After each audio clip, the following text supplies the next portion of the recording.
Hello everyone, welcome back to Yaar square YouTube channel. I am Anjali. तो आज की video में हम बात करने वाले हैं कॉमेट के की काउंसलिंग के बारे में। कॉमेट के काउंसलिंग की जो रजिस्ट्रेशन चल रही है उसमें आपको कौन कौन से डॉक्यूमेंट अपलोड करने हैं, कौन कौन सी चीज़ों का बहुत अच्छे से ध्यान में रखना है ताकि आपका डॉक्यूमेंट रिजेक्ट ना हो जाए, एंड फर्दर जो प्रोसेसेस होने वाली है रजिस्ट्रेशन के बाद में उसके बारे में हम बात करेंगे इस वीडियो में बहुत अच्छे से। सरेंडर पॉलिसी क्या होती है, उसको कैसे आपको ध्यान में रखना है, वो सारी चीज़ें भी हम इस वीडियो में देखने वाले हैं। तो आई रियली होप आपको ये वीडियो अच्छी लगेगी। अगर कोई डाउट रह जाता है तो आप कमेंट सेक्शन में पूछ सकते हो। Will be happy to help you out and let's get started.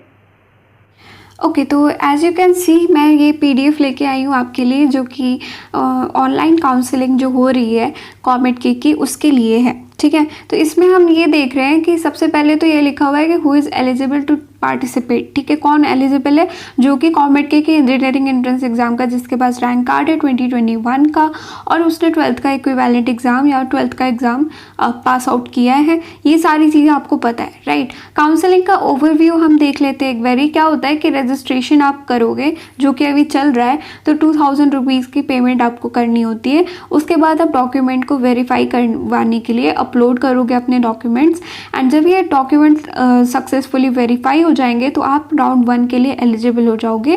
Then आप चॉइस फिलिंग करोगे। चॉइस फिलिंग के बाद आपको मॉक अलॉटमेंट होगा। मॉक अलॉटमेंट के बाद अगर आपको वो चीज़ अच्छी लगती है तो आप चॉइस फिलिंग में आप चेंजेस कर सकते हो, या फिर आपको वही चाहिए तो आप वो चूज़ कर सकते हो जो भी आपको सीट मिल रही है, राइट। उसके बाद उसी डिसीजन के अकॉर्डिंग आपको राउंड 2 एंड राउंड 3 में पार्टिसिपेट करने का मौका मिलेगा। ठीक है, तो इसमें क्या है, रजिस्टर आपको कैसे करना है, comet.org पे आप जाओगे लैपटॉप या डेस्कटॉप पे। देन उसके बाद आप काउंसलिंग रजिस्ट्रेशन करके टैब होगा, उसको क्लिक करना। पेमेंट करनी है आपको 2000 रुपीज़, जो कि नॉन रिफंडेबल है। कैसे पे करोगे? Credit card, debit card, net banking के थ्रू आप कर सकते हो। एंड डॉक्यूमेंट अपलोड करोगे। डॉक्यूमेंट अपलोड करने के बाद वो वेरीफाई होंगे। बहुत इंपॉर्टेंट है, मैंडेटरी है आपका डॉक्यूमेंट का वेरिफिकेशन। अगर डॉक्यूमेंट वेरिफिकेशन नहीं होता है तो आपको नेक्स्ट जो प्रोसेसेस है, नेक्स्ट स्टेप्स जो है काउंसलिंग के, उसमें पार्टिसिपेट करने का मौका नहीं मिलेगा। ओके, तो इसमें क्या है कि जो आप डॉक्यूमेंट अपलोड करोगे वो 1 MB से कम के होने चाहिए, and JPG, JPEG and PDF format में आपको अपलोड करने हैं। ये बहुत इंपॉर्टेंट है। स्कैन्ड इमेजेस अपलोड करनी है, PDF फॉर्मेट में करना है और मोबाइल के थ्रू नहीं करना है। ओके, उसके बाद है कि जो ये कैंडिडेट्स का जो डॉक्यूमेंट वेरिफिकेशन है उसमें डॉक्यूमेंट अप्रूव्ड करके लिखा आया हुआ रहेगा, वही स्टूडेंट्स, वही कैंडिडेट एलिजिबल होंगे फर्दर प्रोसेसेस के लिए। तो इसमें क्या है कि जब आप डॉक्यूमेंट अपलोड करोगे ना तो डॉक्यूमेंट सबमिटेड करके लिख के आएगा। तो डॉक्यूमेंट सबमिटेड का मतलब ये है कि कॉमेट के पास आपकी डॉक्यूमेंट पहुंच चुके हैं बट वो अभी वेरीफाई नहीं हुए हैं। रीसबमिट का मतलब ये है कि जो आपके डॉक्यूमेंट है उसको आपको वापस से सबमिट करना पड़ेगा। ओके, और अभी आपका जो एप्लीकेशन है वो होल्ड पे है। डॉक्यूमेंट रीसबमिटेड का मतलब है कि आपने सबमिट कर दिया बट अभी वो वेरीफाई नहीं हुआ है। डॉक्यूमेंट अप्रूव्ड का मतलब ये है कि आपका जो डॉक्यूमेंट है वो अप्रूव हो गया है। ठीक है, डॉक्यूमेंट अप्रूव्ड लिखा हुआ आना चाहिए, तभी आप आगे के प्रोसेसेस में पार्ट ले सकते हो। उसके बाद डॉक्यूमेंट रिजेक्टेड है। डॉक्यूमेंट रिजेक्टेड का मतलब ये है कि आपका डॉक्यूमेंट रिजेक्ट हो गया है और क्यों हुआ है ये चीज़ आपको ईमेल के थ्रू बता दी जाएगी और आप फर्दर काउंसलिंग प्रोसेस में पार्ट नहीं ले पाओगे। अंडर रिव्यू का मतलब है कि आपका जो डॉक्यूमेंट है वो रिव्यू के अंडर है अभी फ़िलहाल।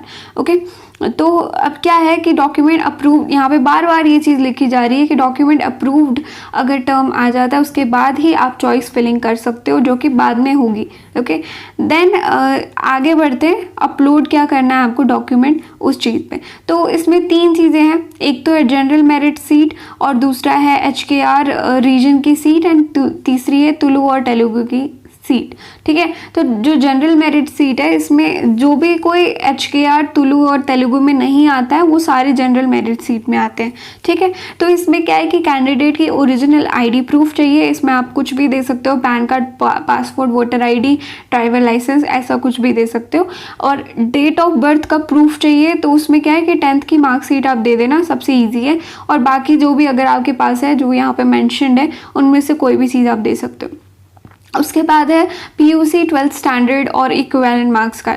तो इसमें क्या है कि आईएससी बोर्ड के अगर आप कैंडिडेट हो 2021 के, तो आप अपने मार्क्स को अपलोड करोगे और यूआईडी नंबर और इंडेक्स नंबर उसमें शो होना चाहिए, ठीक है। अगर वो शो नहीं हो रहा है तो फिर काम का नहीं है। और अगर आप 2021 से पहले के कैंडिडेट हो तो आप डिजी लॉकर पर जाके मार्क्स कार्ड को अपलोड निकाल लेना, डॉक्यूमेंट को डाउनलोड कर लेना, उसको अपलोड कर देना। अब ये कैसे किया जाता है डिजी लॉकर के थ्रू? होता है कि डिजी लॉकर पे आपको अपनी आईडी बनानी होती है, आधार कार्ड और अपना फ़ोन नंबर वगैरह डालना रहेगा। उसके बाद आपका जो 12th का जो रोल नंबर होता है उसको आपको डालना रहेगा। उसके बाद वो अपलोड कर देगा, डाउनलोड कर देगा आपका 12th का मार्कशीट, ठीक है। और तीसरी चीज़ यहाँ पे लिखी हुई है कि अगर आप सीबीएसई के कैंडिडेट हो तो आप एडमिट कार्ड अपलोड कर सकते हो या फिर आप digi locker marks card upload कर सकते हो, ठीक है। डिजी लॉकर मार्क्स कार्ड वही है, डिजी लॉकर पे आपको आईडी बनानी है, अपना रोल नंबर डालना है, उसके बाद आपको डाउनलोड कर लेना है। अगर आपने इम्प्रूवमेंट मार्कशीट भी अगर मान लो आपने इम्प्रूवमेंट वाला एग्जाम दिया था तो आपको इम्प्रूवमेंट मार्कशीट भी डालनी होगी, अपलोड करनी होगी। दिस इज़ इट, ठीक है। अब हैदराबाद कर्नाटका रीजन से हो तो सारी चीज़ें सेम है, बस आपको HKR एलिजिबिलिटी सर्टिफिकेट देना होगा, वहाँ पे अपलोड करना होगा।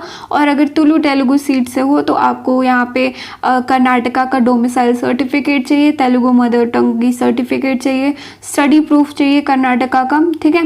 दैट्स इट, बाकी सारी चीज़ें सेम है। अब काउंसलिंग के जो राउंड्स हैं वो 3 राउंड होने वाले हैं और 3 राउंड में जैसे देखो राउंड 1 है, राउंड 1 में आपको जो चीज़ अच्छी लगी या तो आप वो चूज़ कर सकते हो या फिर आप राउंड 2 पे जा सकते हो। फिर राउंड 2 में अगर आपको वो जो सीट मिली है वो अच्छी लग रही है तो आप उसको फ्रीज़ कर सकते हो या तो फिर आप अपग्रेड कर सकते हो, तो राउंड 3 तक आप पहुँच जाओगे। इस तरीके से आपके मतलब कॉलेज के अलॉटमेंट्स होने वाली हैं, ठीक है। That's it. तो राउंड 2 में क्या है कि राउंड 2 में 2 फेजेस होने वाले हैं। फेज़ 1 जो है वो HKR तुलु और तेलुगु सीट्स के लिए है और जब इनका हो जाएगा उसके बाद फेज़ 2 होगा राउंड 2 का, जो कि जनरल मेरिट सीट के लिए है। और राउंड 3 पूरा का पूरा जनरल मेरिट सीट के लिए होगा, ठीक है। अब यहाँ पे ये लिखा हुआ है कि क्या है ये सीट मैट्रिक फीस, ये तो छोड़ो, ये जो लिखा हुआ है ना ये इम्पॉर्टेंट है। एक्सप्लेनेशन ऑफ चॉइस की चॉइसेस आपके क्या हैं और उससे आपको क्या क्या चीज़ें मिलेंगी। सबसे पहले है एक्सेप्ट एंड फ्रीज। तो एक्सेप्ट एंड फ्रीज में क्या है कि मान लो आपको कॉलेज मिला तो वो आप उससे सेटिस्फाइड हो और आपको वही कॉलेज चाहिए तो आपको वो कॉलेज अलॉट हो जाएगा। तो इसमें क्या है कि आपको टोटल फ़ी पे करनी होगी, ठीक है।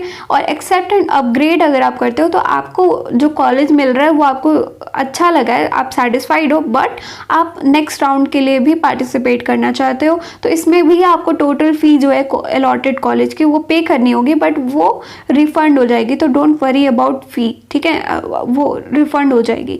रिजेक्ट एंड अपग्रेड का क्या है कि आप रिजेक्ट कर रहे हो कॉलेज का जो आपको अलॉटेड सीट है वो आप रिजेक्ट कर रहे हो और आप नेक्स्ट राउंड में पार्टिसिपेट करना चाहते हो। इसमें भी आपको टोटल फी जो है कॉलेज की वो पे करनी पड़ेगी, बट वो रिफंड हो जाएगा। एंड रिजेक्ट एंड विदड्रॉ में ये है कि आप सेटिस्फाइड भी नहीं हो और आप नेक्स्ट राउंड में पार्ट भी नहीं लेना चाहते, ठीक है। तो यहाँ पे आपको कोई भी फ़ी पे नहीं करनी पड़ेगी। तो यही चीज़ बार बार यहाँ पे लिखी हुई है, अलग अलग उसमें सेम चीज़ है जो मैं बोल रही हूँ, वही चीज़ आपको बार बार लिख के दी हुई है।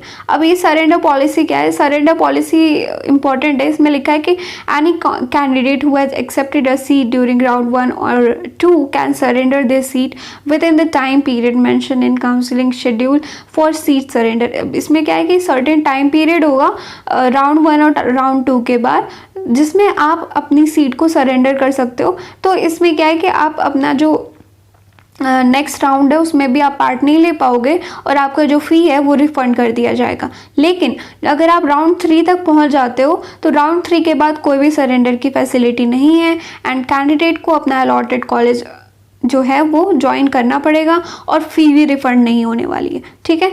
तो ये था सरेंडर पॉलिसी जो कि इम्पॉर्टेंट है, ध्यान में रखने वाली चीज़ है। अगर चाहिए तो फिर सरेंडर पॉलिसी सिर्फ और सिर्फ राउंड 1 और राउंड 2 के लिए, राउंड 3 के बाद सरेंडर फैसिलिटी नहीं है, ठीक है। तो यही था। सो आई होप कि आपको ये वीडियो अच्छी लगी होगी। Let me know in the comment section कि आपको ये वीडियो कैसी लगी है। एंड अगर कोई डाउट है तो बिना शर्माए, बिना हेजिटेशन के कमेंट सेक्शन में ज़रूर से पूछ लेना। हम ज़रूर आपको रिप्लाई करेंगे। And thank you so for watching. अगर वीडियो अच्छी लगी है तो ज़रूर से चैनल को सब्सक्राइब करो, वीडियो को लाइक करो और अपने फ्रेंड्स के साथ शेयर कर सकते हो इस वीडियो को, जो भी कॉमेट के रजिस्ट्रेशन करवाने वाले हैं या कर रहे हैं उनके लिए। ठीक है, thank you so for watching.